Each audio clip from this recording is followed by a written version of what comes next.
Welcome back to the series where I rank from 1 to 20 for every single draft pick of a particular number since 2000. This time we are re-ranking every pick number 5. We've done pick number 1s, pick number 2s, 3s, and 4s. You can check them on my channel. This time we have got pick 5. And pick 5, you would think, well, it's surely not as good as pick 1, 2, 3, or 4. Pick 5 is full of superstars. And if you're wondering, well, how are you meant to re-rank a player that's just started their career, picked at pick 2023, compared to someone who's picked at 2000? Well, I'm hypothesizing and projecting their career and sort of comparing that to the ones who've retired. So, getting right into it, at pick 24, I've got 2000's pick number 5, Andrew McDougall, who was drafted to West Coast. Look, played 43 games, didn't even scrape 50, easily dead last, sadly. In 23rd, I've got 2011's GWS's Matt Buntine. From memory, a lot of injuries, played 67 games, doesn't cut it either.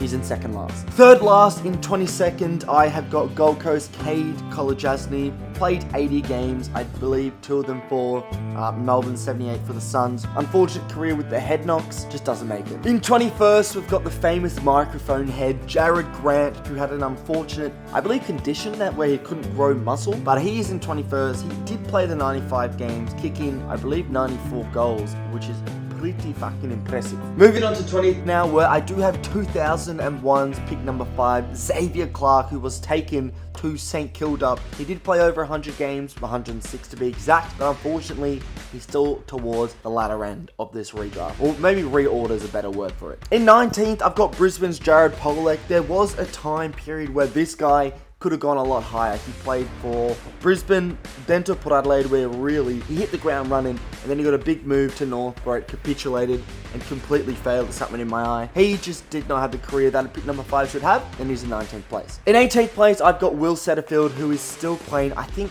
Polec might have retired. I'm not so sure about that. I'm pretty sure. But Setterfield is definitely still playing.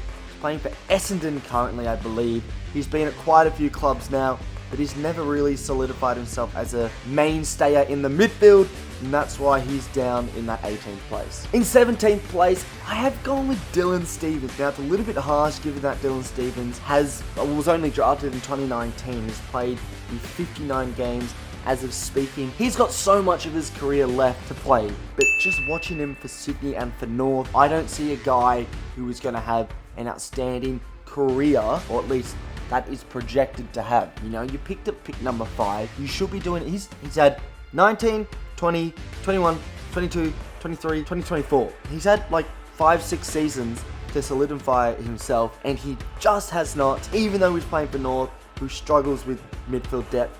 He just hasn't cut it. He has games here and there, but not good enough for me. But that is a little bit harsh. Moving on to 16th, I have got 2003's pick number 5 to Melbourne, Brock McLean. He played 157 games. He was a pretty good servant in the AFL. Look, when you play over 150 games, that's a decent career, but unfortunately, there were so many stars on this list, so he doesn't even make top 15. Speaking of 15, in 15th place, I have gone with 2022's pick number 5, Elijah Satas. How the fuck do you pronounce this guy's name? Elijah Satas, fucking, I just cannot say it. Anyway, he's playing for Essendon. He was only drafted literally like 3 seasons ago, if that. The only reason I have him this low, there's 2 reasons. One, that's just better players with better careers. The other is just looking at the very start, he's just not playing currently in a poor Essendon midfield. I think he needs to get a big move. Well, not a big move, but he needs to get a move to a team that requires midfielders like Richmond. I think he suits Richmond, but it's really early, and look, at the end of his career, he could well be into the top 10s, but honestly, it's so stacked, I can't put him that high. In 14th place, I have got 2020's pick number 5, Braden Campbell. Plays for Sydney. He's not a mainstay, he's a squad player, he's a rotation player, he's a off-the-bench player. That isn't amazing, but I do think he'll have a better career than the likes of 15th Elijah and some others. Braden Campbell has played 71 games compared to Elijah's 11, so he's got to be ahead of him. 13th place, and this is where for me the players start to get really good. I don't know how this guy's this low, but I've got Michael Hurley in 13th place. Extraordinarily low. An amazing servant to Essendon. Played 194 games, all Australian in 2 years. The only reason I have it a little bit lower is A, didn't win anything, didn't win many awards apart from the 2 All-Australians, but also just lack of games. And I really value in these sort of things longevity and body of work. It's really important to me. And I did originally have him like 10th, but then honestly, some of the young talent you just have to have high. In 12th place, I have got Darcy Parish from Essendon, who was taken pick number 5 in 2015. 12th. I know Essendon fans are fuming. Michael Hurley and Parish out of the top 10.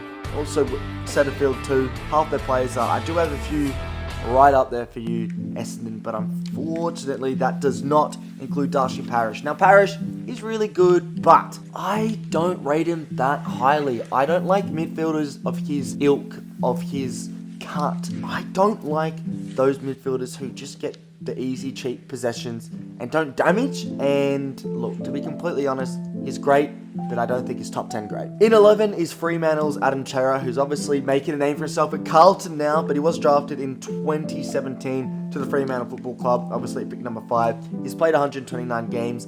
He's starting to cook for Carlton, but for someone who was taken high in the draft, he's never really lived up to that pick number 5 name. I do think he'll have a better career at the end of it than Darcy Parish though. Moving on to the top 10 in 10th place. I'm not doing 2024's draft pick because who even is 2024's draft pick? I'm not doing that. Levi Ashcroft. We're ignoring Levi Ashcroft because he hasn't played a fucking football game yet, okay? But I've gone with the second most recent in 10th place, Nick Watson, taken in 2023, the Wizard. I mean, how could you not have the Wizard in this fucking top 10? So exciting. There's a few reasons why I don't have him higher, purely because he's played one fucking season, but he already looks so good. He could be top 5, but look, I don't think in that position, it's going to be pretty hard to match up the numbers to some of the top 5. In 9th place, I've got Collingwood's Jordan De Goey. That is right, taking him all the way back in 2014. And you might be wondering, how is he 9th? Just wait for the top 8. De Goey is a phenomenal player. He has played 171 games. But the funny thing about De Goey, and do you know what? I probably should have Michael Hurley above De Goey now that I'm thinking about it, because De Goey hasn't even won an All-Australian. Hurley has won the 2. Hurley's won 2 All-Australians. De Goey hasn't even won one. So I'm asking myself this now. Why the fuck have I put De Goey above of Michael Hurley?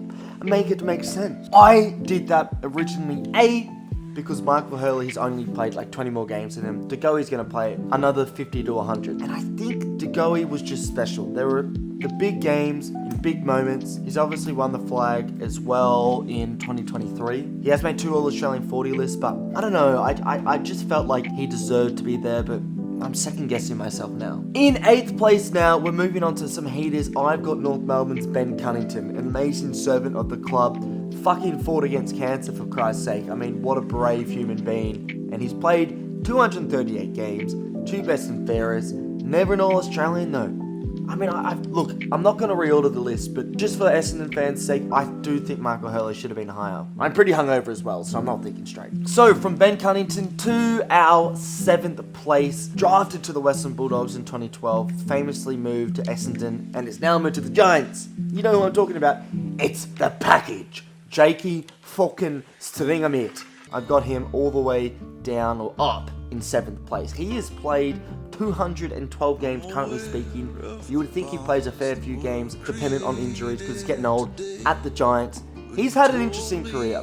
He's had a career that's always threatened to be as good as some of the best, but the reality is, a bit like De Goey, the consistency has never been there. Now, you're asking me, well, why have you taken Stringer over De Goey? They're such similar players. Stringer has made an All-Australian, and I think his contribution to that flag in 2016 to the Dogs was some of the best things I've ever seen. I think his contribution to Essendon in the forward line when he got it going is better than De Goey, and I think he's exciting. He's fun to watch, and I think it's more fun to watch than De Goey, and I have Stringer in 7th. Big names now. In 6th place, I have got the outstanding, the amazing Jared McVeigh. Now, Jared McVeigh he was drafted in 2002. Some of you wouldn't really remember him. I probably didn't watch his prime, but I watched the latter end of his career. Drafted to Sydney, he played 325 games. He was a captain throughout some of those seasons. He was phenomenally consistent. Never a hugely great player, but just that amount of games, that body of work, has to be put into 6th place here. He's got All-Australian in 2013, 2 best and fairest in 2008 and 2013. 2013, they could have easily won the flag, but they didn't. He won the flag in obviously 2012 as well, and a great servant to Sydney. Top 5 now. In 5th place, I've got Mac Andrew from Gold Coast, who was drafted only in 2021. The fact of the matter is, I watch Mac Andrew play football right now, and he looks like he can dominate any key defender in the game. He looks like he's ready to tear apart the competition. He's just earned himself one of the biggest contracts in AFL history, one of the longest contracts in AFL history. Gold Coast know that this guy is generational. He is going to prove everyone around him that he's just the best, and I think this guy could dominate football for decades to come. Could I put him above 5th place? Maybe, but I don't think he can get to the quality of my top 4. And speaking of 4, in 4th place, I have gone with Connor Rozee from Port Adelaide. You might be arguing, Connor Rozee, Mac Andrew, what's the difference? Obviously, positionally, they're very different. Connor Rozee has played 129 games. He's already won 2 All-Australians. He's already won a Best and Fairest in 2022. He's already the captain, one of the youngest captains in Port Adelaide's history at that football club. Yes, there's a few question marks about him in big games. Yes, he's kind of lost the debate between Samuel Zach Butters and Connor Rozee. He's quite easily the 3rd best out of those 3. But I still think, given the fact he's captain at such a young age and he can produce such great football, he, for me, will finish his career in a projected 4th place. Top 3 now, and in 3rd place, I think, look, this guy might be 4th.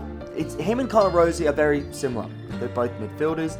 They both play for Port Adelaide. They were both captains of Port Adelaide, were/are captains of Port Adelaide. And Travis Boak is my 3rd place, and he's still playing football. Drafted in 2006. What the actual fuck? I mean, he was taken so long ago. Fuck, I can't even remember 2006 for fuck's sake. He's played 371 games. I mean, come on. What? He's won 3 All-Australians, 13, 14, and that remarkable comeback season-ish in 2020 where he wound back the clock. Best and fairest in 2011 and 2019, and All-Australian 14 in 2019. Unfortunately, he has not won the flag, but him and Rozee are so similar in so many ways. Obviously quite different as a player, but easily could end career with such similar numbers. So it's a toss of the coin for those 2. And then moving on to my top 2. Look, top 2, unfortunately there just is one correct answer to this, and it's quite harsh. But in 2nd place, I do have Scott Pendlebury, who was drafted and is still playing. Drafted in 2005 to Collingwood. He's played 403 games. He's kicked 200 goals. 223 Brownlow votes, All-Australians in 2010, 2011, 2012, 2013, 2014, 2019, AFL Player of the Year in 2013, Best and Fairest in 2011, 2020, 2013, 2014, 2015, 2016. Norm Smith in 2010, which for me is one of the greatest accolades a football player could win because he's playing on the biggest stage, the best. You are the best big game player, you win that award. AFL Young Player of the Year in 2007, All-Australian 40 list, not that much of an accolade, but he made that in 2009, 2015, 2016, 2018, 2020. And then the flags in 2010, and 2023. He was the captain of the Collingwood Football Club. He played the most games as captain, I believe, for the Collingwood Football Club, and he's arguably one of their greatest players of all time. Scott Pendlebury. You might be wondering, how the fuck is he in 2nd? Who is in 1st? It must be Jesus Christ, for fuck's sake. Well, it pretty much is, and I'm going to move straight on to my 1st place now, who is none other than the greatest forward I've seen in my lifetime. Arguably the greatest forward of all time. Arguably the greatest player of all time. It's Lance Buddy Franklin, who was drafted in 2004, only a year before Scott Pendlebury, which is insane. He's played 354 games, he's kicked 1,066 goals, and he is just generational talent, and it's unfortunate that Pendles has to come up against Buddy, because Buddy will always win. He will always win. There's only a few players. I think the only player that could beat Buddy in terms of since 2000, for me, personally, is Gary Ablett Jr., and that's it. So let's go through Buddy's accolades now. All-Australian in 2008, 2010, 2011, 2012, 2014, 2016, 2017, 2018. Coleman medals in 2008, 11, 2014, 2017.